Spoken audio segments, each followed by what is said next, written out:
Millionaire husband betrays pregnant wife for mistress. 5 years later, karma strikes back, and he was crying with regret, but the morning sun painted golden streaks across the mahogany floors of the Sterling mansion, a $20 million testament to success perched in the most coveted corner of Beverly Hills.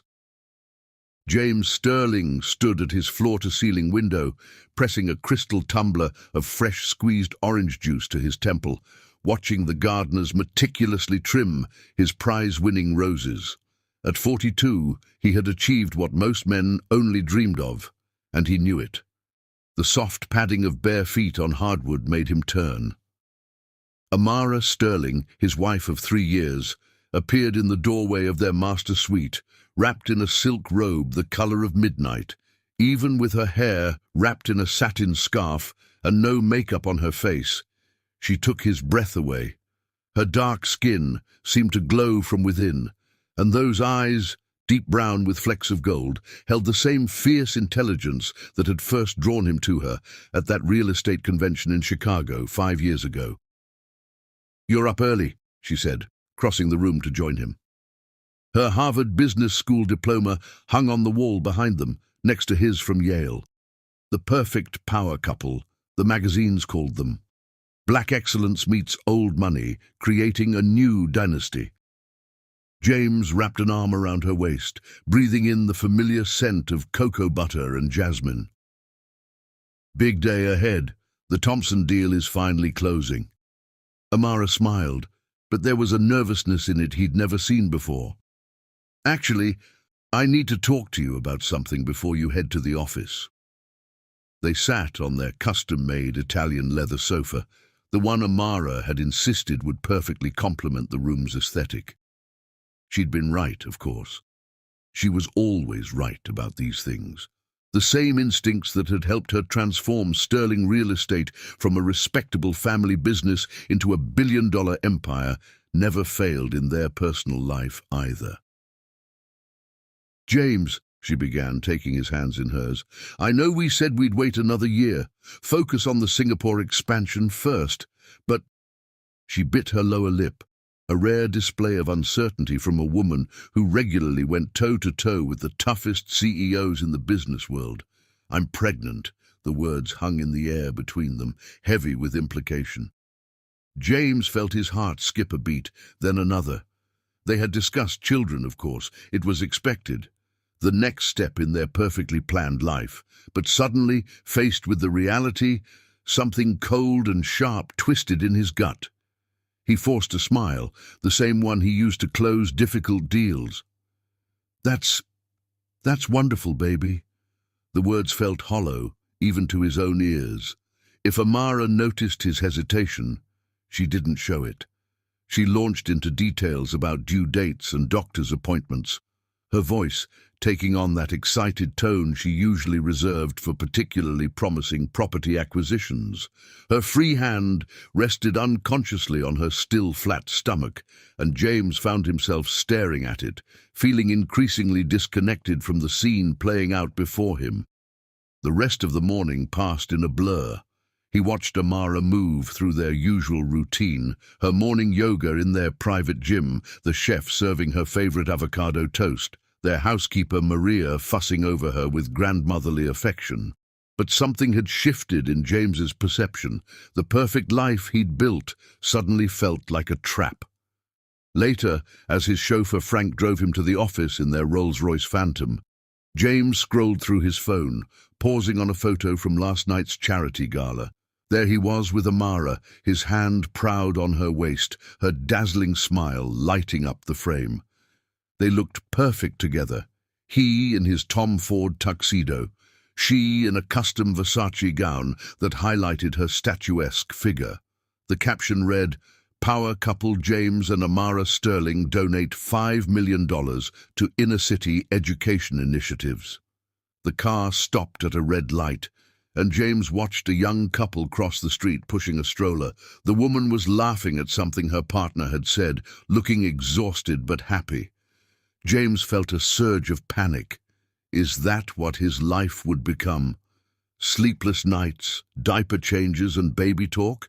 Would board members take him seriously if he had to leave meetings to attend school plays? His phone buzzed with a text from Amara. "Made an appointment with Dr. Richardson for next week. Can't wait to hear our baby's heartbeat." James stared at the message, his thumb hovering over the response field. The perfect husband would be excited. The perfect husband would already be researching the best preschools and setting up a trust fund. The perfect husband wouldn't be fighting the urge to run as far and fast as possible. The Rolls-Royce pulled into his reserved parking spot at Stirling Tower, 50 stories of glass and steel that pierced the Los Angeles skyline. As he stepped out, adjusting his Brioni suit, his secretary Victoria hurried to meet him, her blonde hair catching the morning sun. She handed him his schedule for the day, their fingers brushing slightly longer than necessary. "Congratulations are in order, Mr. Sterling," Victoria said, her voice carrying a note he couldn't quite read. "Mrs. Sterling just called to let us know about the baby." James stopped walking, turning to face her. Victoria Kane was new to the company, barely 2 months on the job, but she'd already proved herself invaluable. More importantly, she represented something that was becoming increasingly appealing: simplicity. No expectations, no dynasty to build, no perfect life to maintain. "Thank you, Victoria," he said, and for the first time that morning his smile felt real. "Let's focus on work for now, shall we?" As they rode the elevator to the executive floor, James felt the weight of his perfect life pressing down on him. Amara had helped him build an empire, had made him better in every way. She deserved his joy, his excitement, his full commitment to their growing family. But as Victoria briefed him on the day's meetings, her perfume subtle but intoxicating in the confined space, James Sterling, millionaire, philanthropist, and supposedly perfect husband, began to plot the destruction of everything he held dear. The perfect life he was beginning to realize was perfectly suffocating. The other woman. Victoria Kane understood the art of waiting. Like a spider weaving its web, she had learned that the most successful traps were built with patience and precision. When she applied for the executive assistant position at Sterling Real Estate, it wasn't by chance. She had studied James Sterling for months, his habits, his weaknesses, and most importantly, the hairline cracks in his perfect marriage that even he hadn't noticed yet. Her first day at Stirling Tower had been calculated down to the smallest detail. The cream-colored Chanel suit, modest enough for the office but tailored to perfection. Her platinum blonde hair, styled in soft waves that made her look younger than her 32 years. No wedding ring. She'd learned early in her career that married men preferred their temptations unattached. Mr. Sterling's previous assistant served him for 15 years, the HR director had warned her during the interview. He has exacting standards. Victoria had simply smiled, confidence radiating from her glacier blue eyes. "I look forward to exceeding them." For the first month, she was the model of professional efficiency. She arrived 15 minutes before James each morning, having memorized his coffee preferences: black, 2 sugars, but switched to green tea after lunch. She anticipated his needs before he voiced them, managed his calendar with military precision, and most importantly, she listened. She listened when he complained about board meetings running long. She listened when he grumbled about charity galas eating into his weekends. And she especially listened during those quiet moments when he stared out his office window, sighing about the weight of expectations. The news of Amara's pregnancy was the opportunity she'd been waiting for. She watched James that morning, noted how his hands trembled slightly when he picked up his phone, saw the panic flash across his face when he thought no one was looking. Victoria had played this game enough times to recognize a man on the verge of a crisis. "You seem tense, Mr. Sterling," she said one evening, placing his usual afternoon tea on his desk. The office was quiet, most employees having left for the day. "Is everything all right?" James looked up, dark circles under his eyes betraying his lack of sleep. "Just business," he lied. But Victoria noticed how his wedding ring felt heavy on his finger, how he kept twisting it unconsciously. "Of course," she replied, turning to leave. Then, as if it were an afterthought, "My father was the same way when my mother was pregnant with me. Sometimes I think men process these changes differently than women expect them to." She saw the relief flood his features. Finally, someone who understood. It was the first crack in his armor, and Victoria knew exactly how to widen it. Over the next few weeks, she became his confidant. Small comments here and there, always careful, always seemingly innocent. "Mrs. Sterling called about the doctor's appointment again," she would say, her tone carrying just a hint of sympathy for his obvious reluctance. She started staying late when he did, ordering dinner when meetings ran long. She laughed at his jokes, asked his opinion on matters that made him feel important, and most crucially, she never pressured him about anything. She became his escape. While Amara's morning sickness kept her home more often, Victoria stepped up to accompany James to business lunches and client meetings. She wore subtle perfume that reminded him of his college days, before responsibility and expectations weighed him down. She dropped casual mentions of her past relationships, all with powerful men, all ended because she valued her independence too much. "I could never trap a man like that," she said one night, after 3 fingers of scotch had loosened James's tongue, and he'd confessed his fears about fatherhood. "Children should be wanted by both parents, don't you think?" The words hung in the air between them, dangerous and intoxicating. James stared at her then, really stared, as if seeing her for the first time. Victoria held his gaze, letting him see what she wanted him to see. Freedom, excitement, no expectations. The first touch was accidental, their hands brushing as she handed him a file. The first real kiss happened during a late-night strategy session, both of them poring over contracts, the city lights twinkling below. Victoria pulled away first, playing the part of the conflicted other woman perfectly. "This is wrong," she whispered, her lips still close to his. "You're married, going to be a father." But they both knew it was too late. The trap had sprung. As James's home life became increasingly focused on baby preparations and future plans, Victoria represented everything that his marriage wasn't. Spontaneous, uncomplicated, thrilling. She never mentioned Amara's name, but she made sure James felt the contrast every day. Where Amara was now focused on organic prenatal vitamins and baby-proofing plans, Victoria took James to underground jazz clubs and reminded him of the man he used to be. She watched with calculated satisfaction as he began taking longer lunches, making excuses to stay at the office late. She saved their text messages, kept receipts from their business dinners, documented every indiscretion with the precision of someone who knew such evidence might prove useful one day. The pregnancy seemed to accelerate her timeline. At 7 months, Amara was radiant, her success as a businesswoman now amplified by the glow of impending motherhood. The office buzzed with excitement about the baby, about the perfect power couple's perfect next chapter. Victoria chose this moment to strike. "Maybe we should end this," she said one evening, tears glistening in her eyes. "I can't bear to be your secret anymore. I'll hand in my resignation tomorrow." The panic in James's eyes told her she had won. Within 24 hours, he was planning how to leave his wife, convinced that it was his own idea. Victoria listened patiently as he rationalized his choices, nodding sympathetically as he convinced himself that leaving Amara was an act of kindness. Better to end it now than live a lie. The night before the company gala, Victoria laid out her final piece.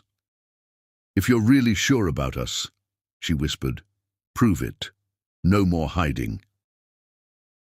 She watched from the sidelines at the gala, wearing a red dress that cost 3 months' salary, as James Sterling destroyed his marriage in front of Los Angeles' elite.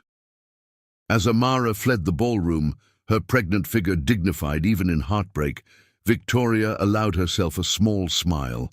The spider had finished her web, and her prey had willingly flew right into it. Little did James know that Victoria had already begun browsing his private banking information, cataloguing his assets, and planning the next phase of her conquest. After all, becoming the other woman was just the beginning of her plan. The real prize would be becoming the next Mrs. Sterling and taking everything that had once belonged to Amara. The public humiliation. The Sterling Real Estate Annual Gala had always been the crown jewel of Los Angeles's corporate social calendar. This year, the grand ballroom at the Biltmore Hotel dripped with white orchids and crystalline chandeliers, each table adorned with hand-calligraphed place cards and vintage champagne worth more than most people's monthly salary. 700 of the city's most influential figures filled the room, their combined net worth rivaling the GDP of a small country. Amara Sterling stood before the full-length mirror in the hotel's VIP powder room, adjusting the drape of her custom-made Valentino gown. The midnight blue silk chiffon floated elegantly over her 7-month baby bump, while strategic beading drew attention to her still elegant neck and shoulders. She had spent an extra hour with her makeup artist, determined to achieve that perfect balance, professional enough for a business event, glamorous enough for a gala, and glowing enough to match everyone's expectations of an expectant mother. "You look absolutely radiant," said Margaret Chen, her closest friend and head of Sterling's Asian operations. But Amara caught the worried glance Margaret threw at her reflection. "James has been distant," Amara admitted, voicing what they both knew. "But tonight's important for the company. The Morrison contract alone could—" "Forget the Morrison contract," Margaret interrupted. "Have you talked to him about—" A discreet knock at the door cut her off. "Mrs. Sterling, Mr. Sterling is asking for you. The speeches are about to begin." Amara squared her shoulders, years of boarding school and Harvard Business School having taught her that appearance was armor. "Time to be brilliant," she said with a smile that didn't quite reach her eyes. The ballroom hummed with the particular energy of old money mixing with new ambitions.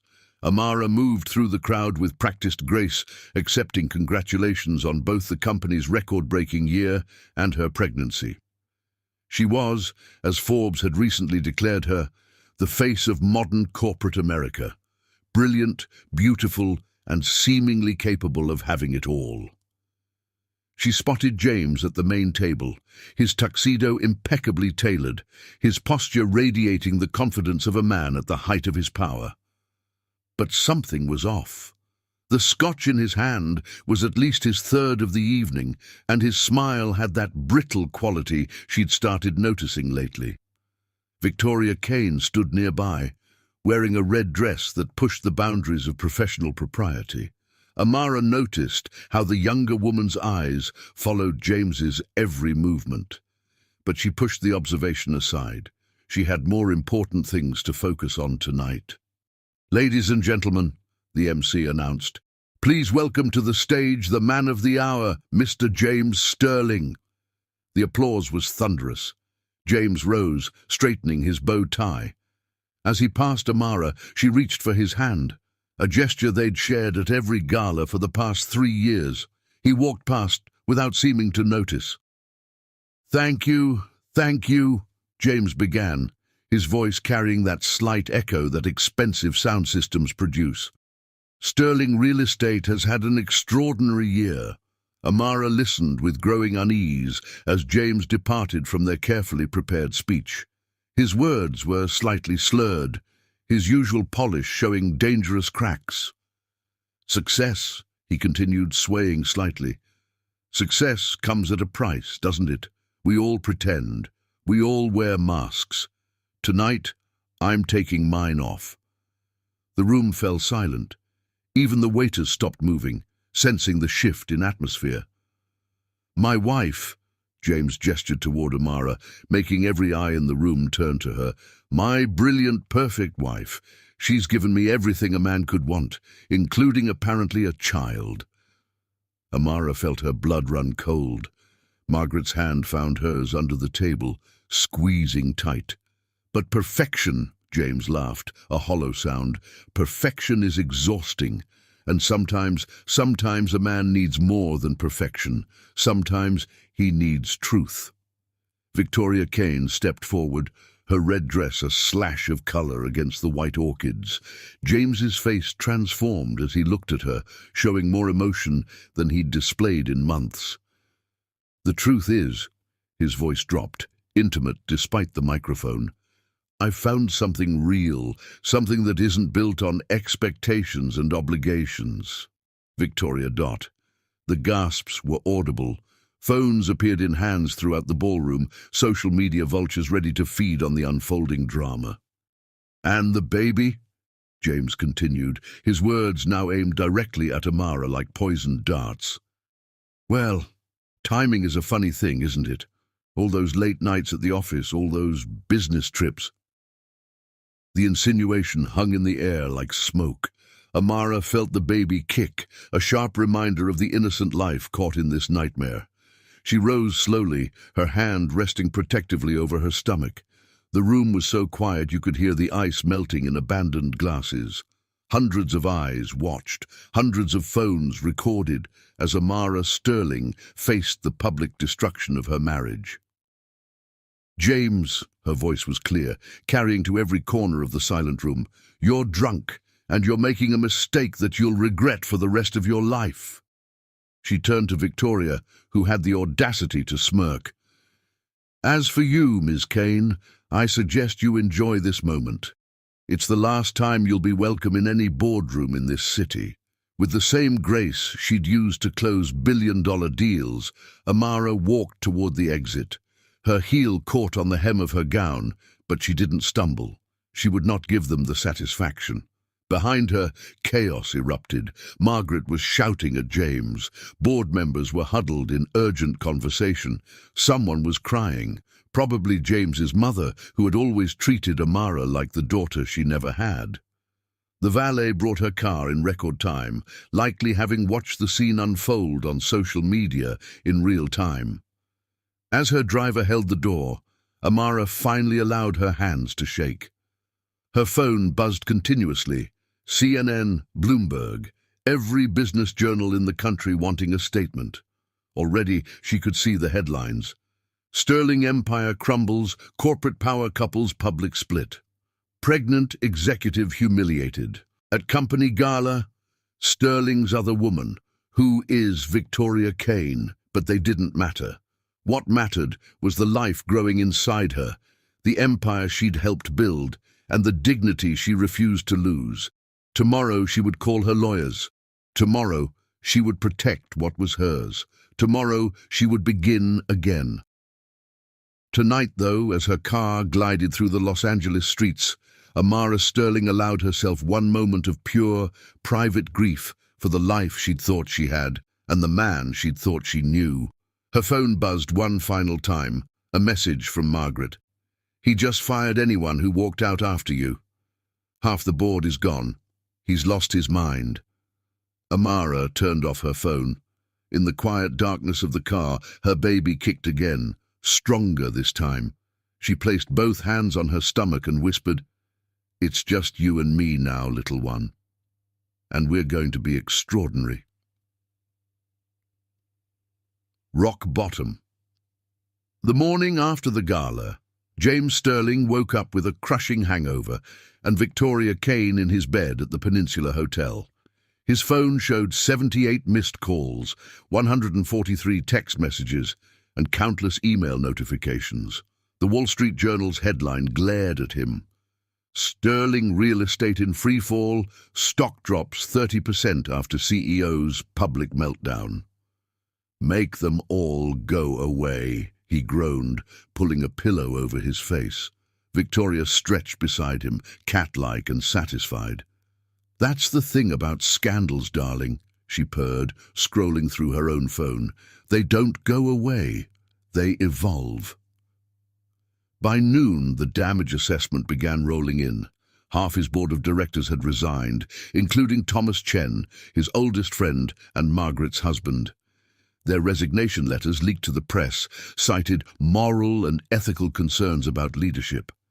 3 major pension funds had already divested their holdings, and the Morrison contract, worth $500 million, was officially dead. "Let them leave," James declared, pouring himself a breakfast scotch in the hotel suite. "We'll build something new, something that's truly mine." Victoria watched him with calculating eyes as she slipped into a hotel robe that cost more than most people's rent. "Of course we will, darling. But first, we need to deal with your previous obligations." Those obligations became clear when James's personal attorney, Richard Goldman, arrived looking like he hadn't slept. "She's filing for divorce," Richard announced without preamble. "And James, it's not good." The prenuptial agreement, which James had once bragged about to his golf buddies, had a morality clause. Public infidelity meant it was void. Amara's lawyers were going for blood, half of everything, plus punitive damages for emotional distress and damage to her professional reputation. "She can't do this to me," James sputtered. "I built this company." Richard's laugh was hollow. "You built it?" "James, every major client contract for the past 3 years has Amara's fingerprints all over it. The Asian expansion, her relationships, the Sustainable Development Initiative that tripled our West Coast presence.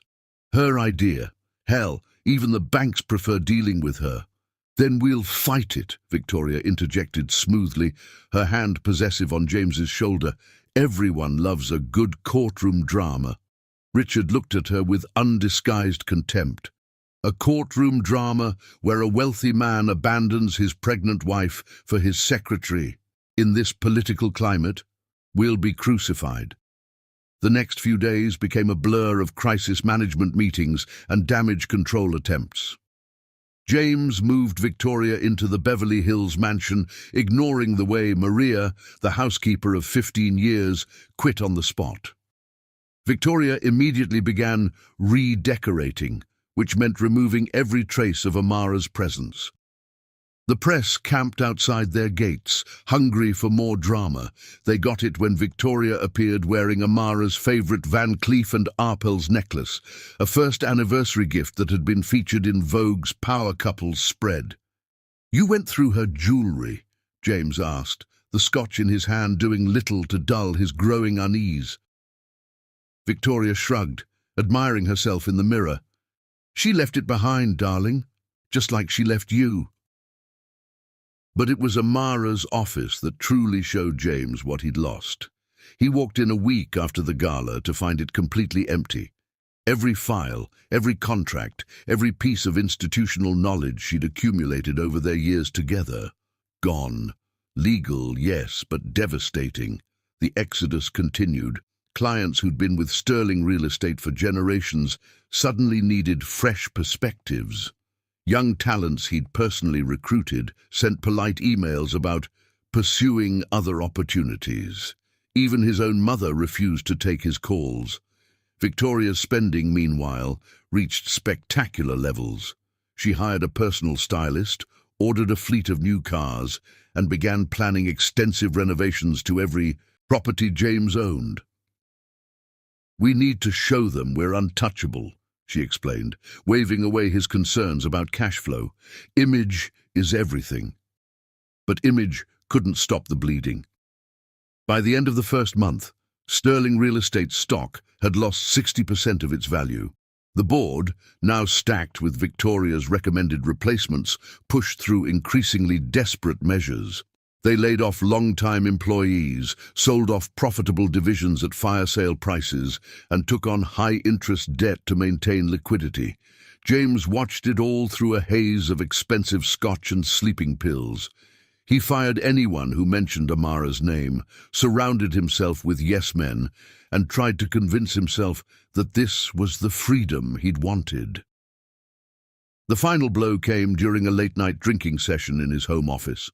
Scrolling through his phone, trying to avoid news about his company's latest setback, he found himself on Amara's social media. There she was, attending a clean energy conference in Singapore, her first public appearance since the gala. She looked radiant, her pregnancy even more pronounced, fielding questions about her new consulting firm with characteristic grace. The comments below were brutal. "Karma's coming for James Sterling. Who cheats on a pregnant woman? Trash. Amara's better off without him.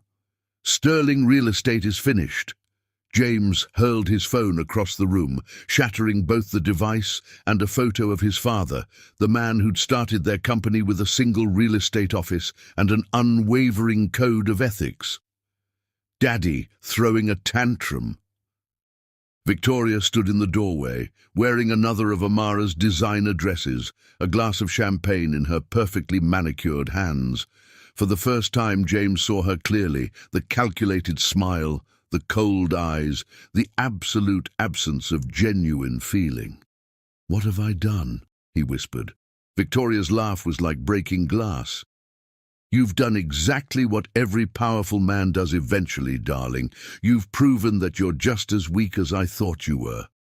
She sashayed away, leaving James alone with the wreckage of his life. Outside, rain began to fall on the perfectly manicured lawn that no longer felt like home. Somewhere in the city, Amara was building a new life without him. Their child would grow up knowing that its father had chosen pride and lust over love and family.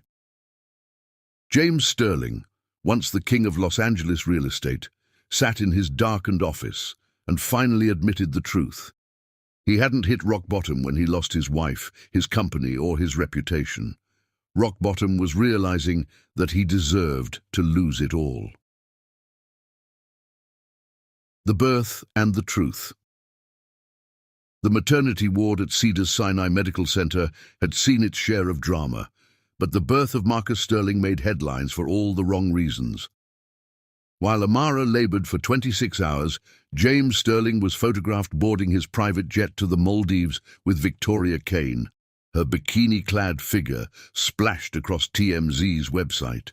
Margaret Chen hadn't left Amara's side since her water broke, fielding calls from worried board members and ruthlessly screening visitors. "Push," she encouraged, letting Amara squeeze her hand until the bones creaked. "Show them what you're made of." At 3:47 a.m. on a stormy Tuesday morning, Marcus Sterling announced his arrival with a powerful cry that seemed to shake the hospital walls. The nurses cleaned him and placed him in Amara's arms, his tiny features a perfect blend of his parents. "Oh," Amara breathed, tracing her son's face with a trembling finger. "He looks just like—" "Don't," Margaret warned. "Don't give him that power." But it was impossible to deny. Marcus had James's distinctive nose, his determined chin, and even the same cowlick in his dark hair. Nature had created irrefutable evidence of paternity, visible to anyone with eyes. The birth announcement made the front page of every major newspaper, accompanied by a hospital photo of Amara holding Marcus, Margaret standing protectively beside them. The comment sections exploded. "DNA test not needed. That's definitely James Sterling's son." "Father of the year, missing his kid's birth for a beach vacation. Classy. Look at that baby's face and tell me he isn't a Sterling." The photos reached James via his new assistant. Victoria had insisted on firing everyone who'd worked with Amara while he was sipping coconut rum on a private beach. The resemblance hit him like a physical blow. "Darling!" Victoria called from their luxury villa. "The jet's ready for Dubai." James stared at his phone, at the son he'd abandoned before he'd even taken his first breath. The truth he'd been running from caught up with him under the Maldivian sun. He was now officially the kind of man he'd spent his entire life despising. The fall from grace. The next 5 years unfolded like a tale of two cities. In one story, Amara Sterling, she kept the name, telling reporters, "I earned it," built an empire from the ashes of her marriage. Her consulting firm, Phoenix Global, specialized in ethical corporate restructuring and sustainable development. By Marcus's first birthday, she'd already helped 3 Fortune 500 companies navigate major transitions. "Success is the best revenge," business magazines quoted her saying while she balanced Marcus on her hip during board meetings. Her son grew into a precocious toddler with his mother's intelligence and his father's charisma, a combination that charmed everyone, from CEOs to kindergarten teachers. Meanwhile, James's story took a darker turn. Victoria's spending habits escalated beyond even his considerable means. She travelled with an entourage, redecorated their homes seasonally, and treated his credit cards like they were unlimited resources. "Image is everything," she'd remind him as she ordered another round of Botox or planned another extravagant party. "We have to show them we're winning." But they weren't winning. Sterling real estate, once the crown jewel of Los Angeles development, became known for rushed projects and cut corners.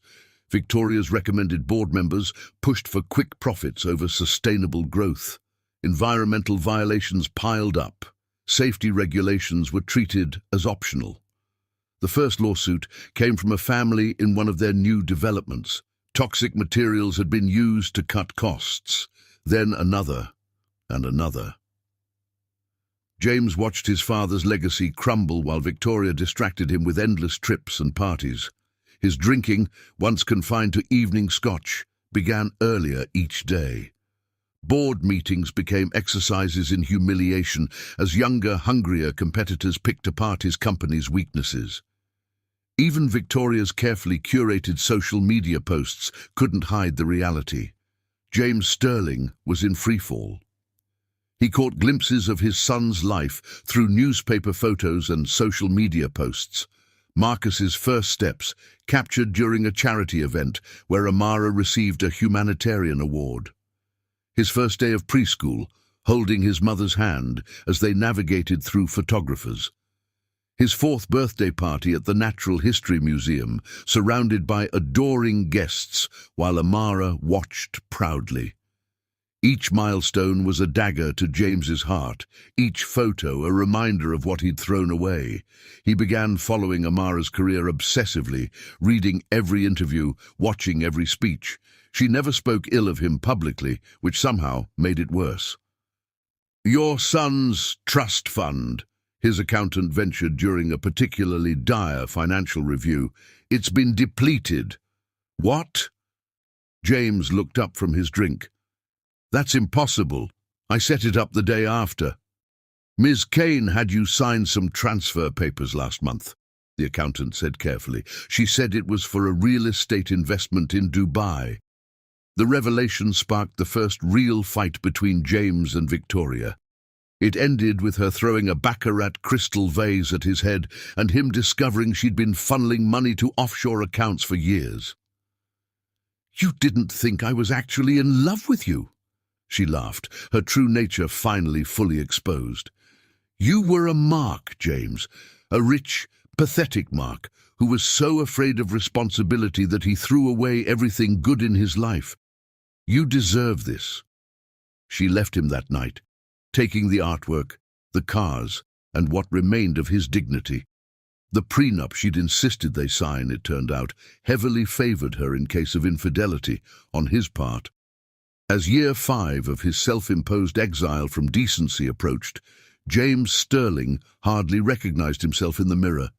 His once sharp suits hung loose on his frame, his hair had gone prematurely grey, and his eyes held the haunted look of a man who'd lost his soul. One morning, nursing another hangover, he opened the Wall Street Journal to find Amara on the cover. The headline read, "Phoenix Rising, How Amara Sterling Revolutionized Corporate Restructuring." The article praised her innovative approaches, her commitment to ethical business practices, and her ability to balance single motherhood with running a billion-dollar consultancy. A quote from Marcus, now 5 years old, appeared in the article's conclusion. "My mommy fixes broken companies and helps people keep their jobs. She's a superhero." James closed the paper, walked to his home office, and for the first time in 5 years, allowed himself to cry for everything he'd lost. and for the man he should have been. The revelation. On Marcus's 5th birthday, James Sterling stood across the street from the Natural History Museum, watching through the decorative iron fence as caterers unloaded dinosaur-themed party supplies. His Mercedes, once gleaming and proud, now sat dusty in the parking lot, a fitting metaphor for his fallen status. He hadn't been invited, of course. The restraining order Amara's lawyers had secured after his drunken attempt to see Marcus last Christmas made sure of that. But he couldn't. Stay away. Not today. From his vantage point, he could see the museum's entrance hall transformed into a prehistoric wonderland, complete with a towering T-Rex skeleton draped in birthday banners. "Happy birthday, Marcus," read the custom sign in Amara's elegant event-planning style. Even from a distance, James could see how she'd maintained her impeccable attention to detail. Every balloon, every decoration coordinated perfectly with the museum's dignified atmosphere, while still capturing the magic of a 5-year-old's birthday party. The guests began arriving, not the usual crowd of kindergartners and harried parents, but a who's who of Los Angeles society. Federal judges carried wrapped presents, tech billionaires helped their children out of Teslas, and even the mayor made an appearance. This wasn't just a birthday party. It was a statement about which Sterling commanded respect now. "Mommy, look! A real dinosaur!" James's heart stopped at the sound of that voice. Marcus burst through the museum doors onto the front steps, wearing a junior paleontologist outfit complete with a pith helmet that was slightly too big for him. James gripped the fence, his knuckles white, drinking in every detail of his son's appearance. The boy was tall for his age, with James's height but Amara's natural grace. His skin was a perfect blend of both parents, and his smile, God, that smile was pure Amara, full of joy and intelligence. Marcus bounced on his toes as he pointed out various dinosaur facts to his guests, his extensive vocabulary betraying both his mother's Harvard genetics and her devotion to his education. "That's the Tyrannosaurus Rex," Marcus explained to a younger child with professorial authority. "But don't worry, it's been extinct for 65 million years. My mummy says knowledge makes fear go away." Amara appeared behind him, resplendent in a sage green dress that made her look like she'd just stepped off a magazine cover. 5 years had only enhanced her beauty, adding a mature confidence that came from rebuilding her life on her own terms. She knelt beside Marcus, her hand gentle on his shoulder as she helped him welcome his guests. "Remember what we talked about?" she asked him softly, but James could still hear her words carry across the quiet morning air. Marcus nodded solemnly. "Everyone has different circumstances, so we don't brag about our party. We just make sure everyone has fun and learns something cool about dinosaurs." "That's my boy," Amara smiled, straightening his helmet. "Now should we go see if the fossil exhibition is ready?" "Yes," Marcus cheered, then turned to his little group of friends. "Did you know they have a real velociraptor claw? My mommy helped the museum get it. She says just because something is broken doesn't mean it's not valuable anymore." The double meaning of those words hit James like a physical blow. He watched as Amara led the children inside, her natural leadership evident in how both kids and adults gravitated toward her. Through the museum's glass doors, he could see the party taking shape. Educational activity stations mixed with age-appropriate fun, creating an environment that was both entertaining and enriching. Margaret Chen arrived with her husband Thomas, their twins in tow. James remembered when those twins were born, how he'd been named their godfather in happier times. Now they probably didn't even know who he was. "Uncle Marcus!" the twins called out, running to his son. The word struck James like lightning. Marcus was building his own family connections, forming bonds with people who showed up for him, who earned the right to be called family. Through the glass, James watched as Marcus opened his presents. Each gift seemed carefully chosen to nurture his interests. science kits, educational games, books about dinosaurs and space. The boy's face lit up with genuine appreciation for each one, always remembering to thank the giver with the impeccable manners Amara had instilled. "Would you like a picture, sir?" A security guard had approached, noticing James's prolonged presence. "I'm going to have to ask you to move along." James stepped back, his expensive shoes scuffing against the sidewalk. In that moment, watching his son celebrate without him, the full weight of his choices crashed down upon him. He hadn't just lost his wife and child, he'd lost the chance to be part of shaping a remarkable human being. Through the fence, he could hear Marcus's laughter mixing with the excited chatter of his friends. The boy was explaining the difference between herbivores and carnivores to his captivated audience, his small hands gesturing enthusiastically as he spoke. Every movement, every expression showed glimpses of the exceptional man he would become, guided by Amara's wisdom and strength. James turned away, his vision blurring. He'd spent 5 years blaming others, Amara for being too perfect, Victoria for her manipulation, the board for their desertion, but standing here watching the joy he could have been part of, the truth finally broke through his walls of denial. He'd had everything. A brilliant wife who challenged him to be better, a child who would have looked up to him with those bright, curious eyes, a legacy that could have meant something real, and he'd thrown it all away for what? Cheap thrills with a con artist, freedom from responsibilities that now seemed like precious privileges? As James walked back to his car, Marcus's voice carried one last time across the morning air. "Mommy, did you know T-Rex families stayed together their whole lives? They protected each other." That simple fact, delivered in his son's innocent voice, became the final revelation James needed. He'd failed at the most basic instinct nature had programmed into even the fiercest predators, the drive to protect and cherish one's family.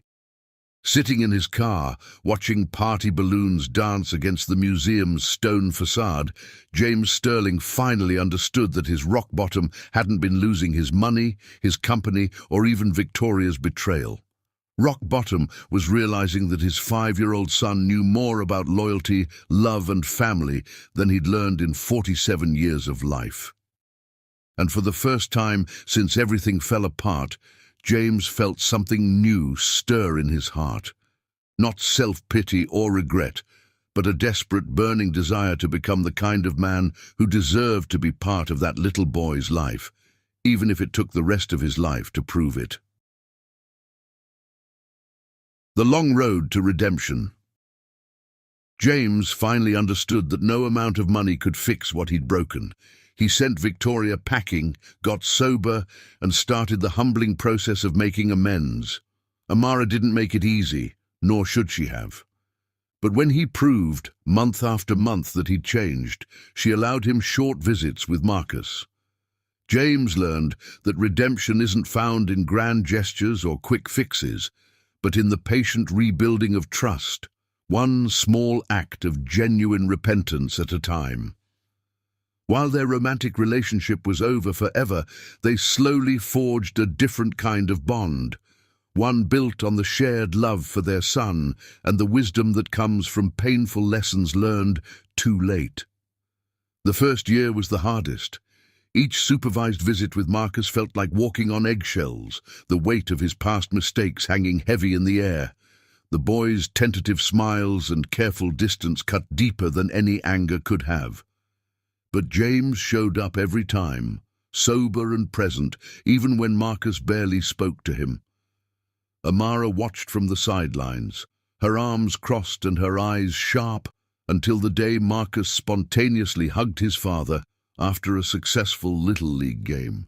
She saw James's hands tremble as he returned the embrace, saw the tears he quickly blinked away. That evening, she agreed to let James start taking Marcus to his baseball practices. As the seasons changed, so did their dynamic. James found his footing as a father, learning to navigate parent-teacher conferences and doctor's appointments alongside Amara without the old tension threatening to explode. He discovered that being a good co-parent meant swallowing his pride, admitting when he was wrong, and putting Marcus's needs before his own desire to be right. When Marcus turned 13, he asked about the past, the real story, not the sanitized version. Over dinner at their favorite diner, James laid his failures bare, answering his son's questions with unflinching honesty. The bottle became more important than anything else, he admitted, watching Marcus push French fries around his plate. I hurt people I loved because I couldn't face who I'd become. Getting sober wasn't just about stopping drinking, it was about becoming someone worth trusting again. Marcus nodded slowly, processing. Mom says you're not the same person anymore. Your mother, James replied carefully, is one of the strongest people I know. She protected you when I couldn't protect myself. I'll spend the rest of my life being grateful for that. As Marcus entered his teenage years, James became something he never expected, a steady presence, a voice of hard-won wisdom. When Marcus faced his own struggles with peer pressure and identity, James's past transformed from a source of shame into a powerful teaching tool. Rock bottom has a basement, he'd tell his son, but it also has a ladder out. Amara remarried when Marcus was 15 to a kind man named David who coached youth soccer and made her laugh like she hadn't in years. At Marcus's high school graduation, James sat with them in the audience, genuinely happy for the family they'd become. He'd learned that love takes many forms, and that sometimes the bravest thing you can do is step aside to make room for something better to grow. Years later, when Marcus had children of his own, they called James Grandpa and Amara Grandma without any awkwardness or explanation needed. The past hadn't been erased. It had been transformed like coal under pressure into something unexpectedly precious. A family bound not by traditional structures, but by the harder, more durable ties of forgiveness, understanding, and grace. James never did remarry. Instead, he found purpose in running a recovery program at the local community center, sharing his story with others, wrestling their own demons. Sometimes, on quiet evenings, he'd look at old photos and feel not regret, but gratitude. He hadn't lost everything after all. He'd just had to learn, painfully and patiently, that love was less about possession and more about presence, less about perfection and more about persistence. And in the end, that was redemption enough.